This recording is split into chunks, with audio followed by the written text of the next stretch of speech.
In this video, we're going to talk about 2.1 Objective 1, where we construct and interpret frequency distributions and relative frequency distributions.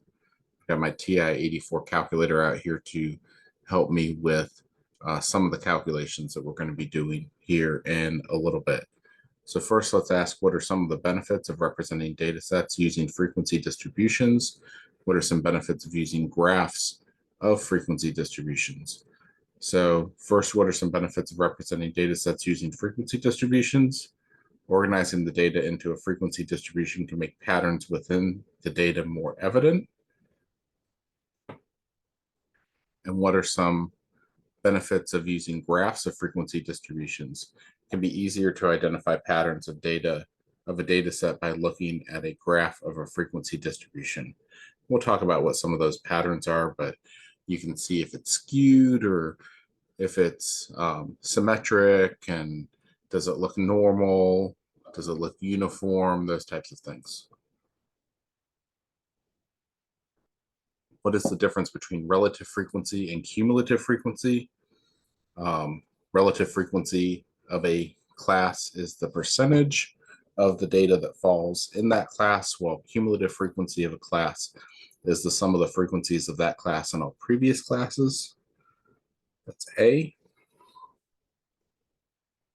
Now let's go ahead and put this data into our calculator, and I'm going to clear all my lists here. Second memory number 4, stat edit, and I'm going to put this data in 17, 7, 14, 7, 19, 49, 3, 28, 13, 21, 26, 9, 32, 46, 0, 12, 48, 0, 43, 46. So there are 20 entries there. I'm going to sort that data from low to high by going to stat sort ascending, second L1. There we go. Now when I come back into my list here, it's all sorted for me. And so I'm going to have 1, 2, 3, 4, 5 classes. And I have a range of, let's see what my range is, 49, 0 to 49. So there's 50 pieces of data that I want to put into 5 classes. That means that there's going to be 10 pieces of data per class. So 0, 10, 20, 30, 40. This is going to be to 9, 19, 29, 39, 49. We don't go above 49, right? So there we go. Now our frequency, we're going to count how many are in each class here. So 1, 2, 3, 4, 5. And then 1, 2, 3, 4, 5.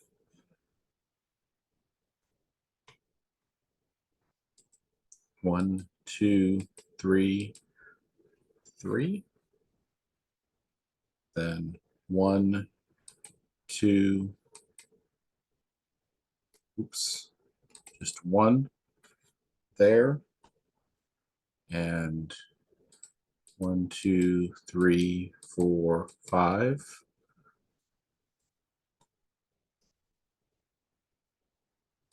Let's see if that's right. 5, just 130, 3 20s, and 1, 2, 3, 4.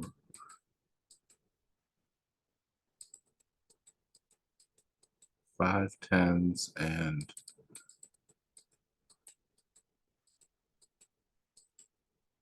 6. This should be 6. Okay. So that should add together to give me 11, 14, 15, 20. Should be a total of 20. My midpoint to go from 0 to 9 is going to be 0 plus 9 divided by 2. It's going to be 4.5. And then 10 plus 19 divided by 2. And I could figure out each of these this way, but I see that they're all the same distance apart. They're all 10 apart. Notice my midpoints are 10 apart. So this is going to be 24.5, 34.5, and 44.5. Now my relative frequency is going to be f divided by n. So I'm going to express that as a fraction, since it says simplify your answers. So 6 divided by 20 is going to be 3 over 10. 5 over 20 is 1 over 4. 3 over 20 is 3 over 20. 1 over 20. 5 over 20 is 1/4 again. And I should be able to see that if I have 3 over 10 plus 1 over 4, just checking myself every step along the way to make sure that my answers make sense. 3 over 20 plus 1 over 20 plus 1 over 4. The sum of all my relative frequencies should be 1. So now let's check that. If I have 6 over 20, which is 3/10, and then add another 5 over 20, this is going to be 11 over 20, plus another 3 is going to be 14 over 20 is 7 over 10.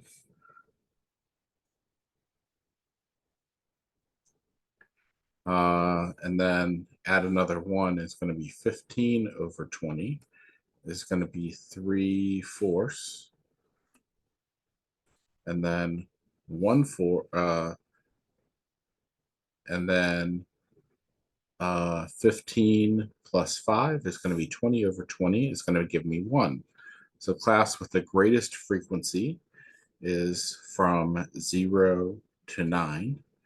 Class with the least frequency is 30 to 39. Let's go ahead and do this again. Put in this data here. I'm going to clear L1. Stat edit.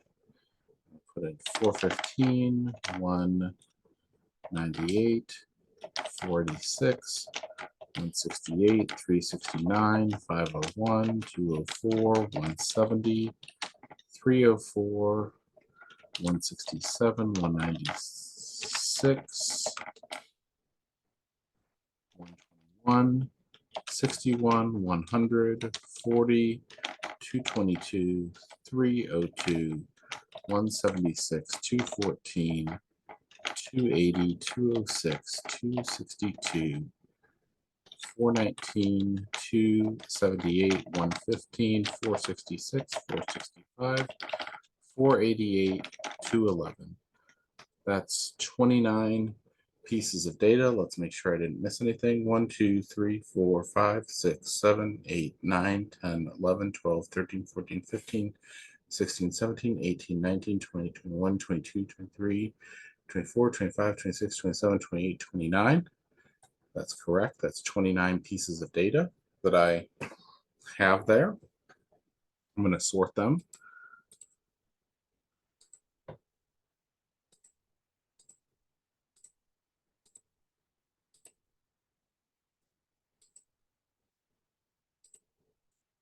And I have 40 at the low end to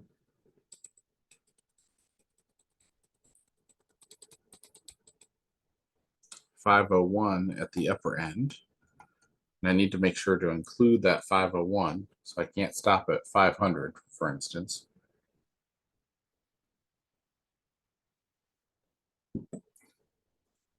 So this is going to start at 40 for sure. And then it's going to go up in increments of, let's see, we want 1, 2, 3, 4, 5, 6. So let's add 1.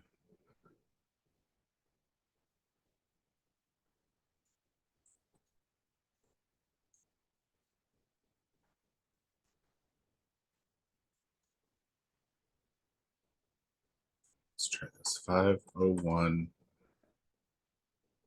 minus 40. I think I need to add 1 to that. Divide by 6. Oops. Okay, well, that's 77. I meant to do that in here.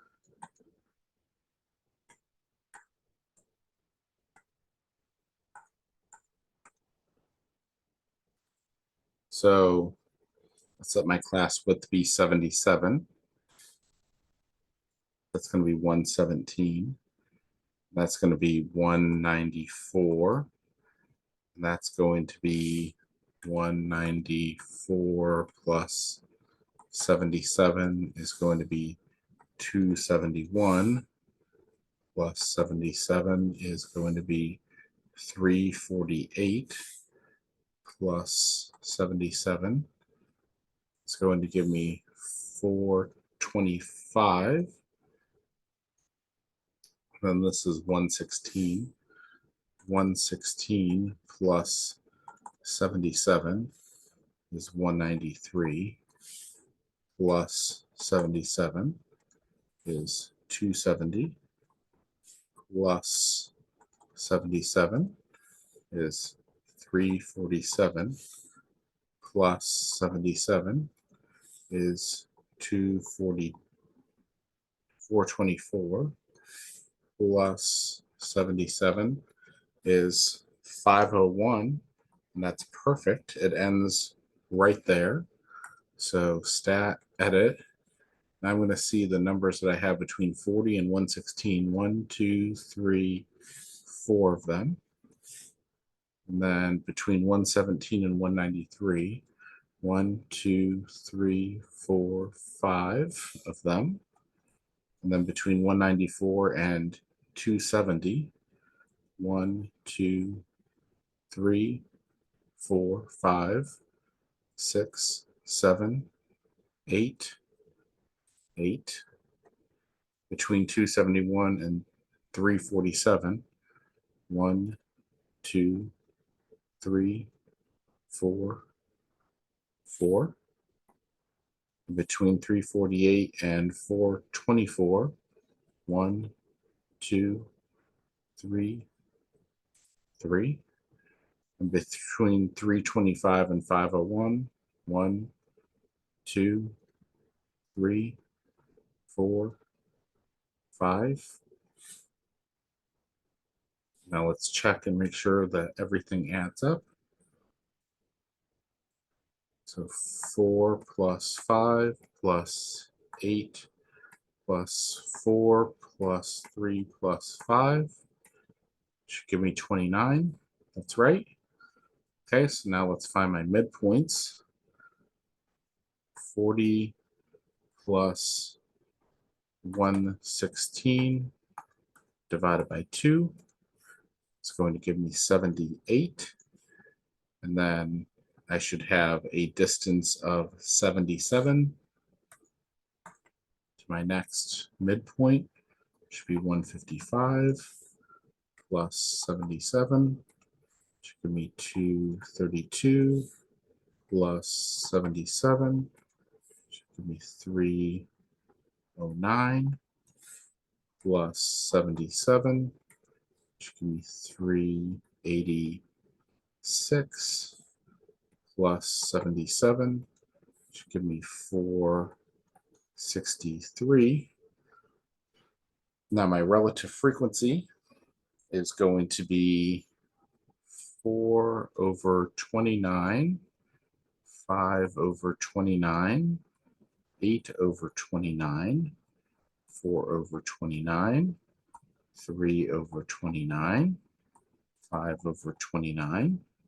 This can be 4 over 29, 9 over 29, 17 over 29, 21 over 29, 24 over 29, and 29 over 29 is 1.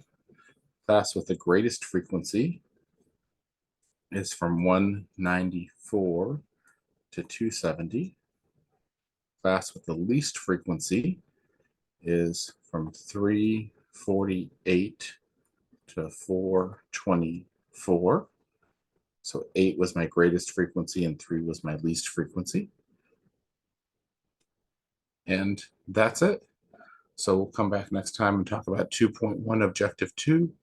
We'll see you for the next video.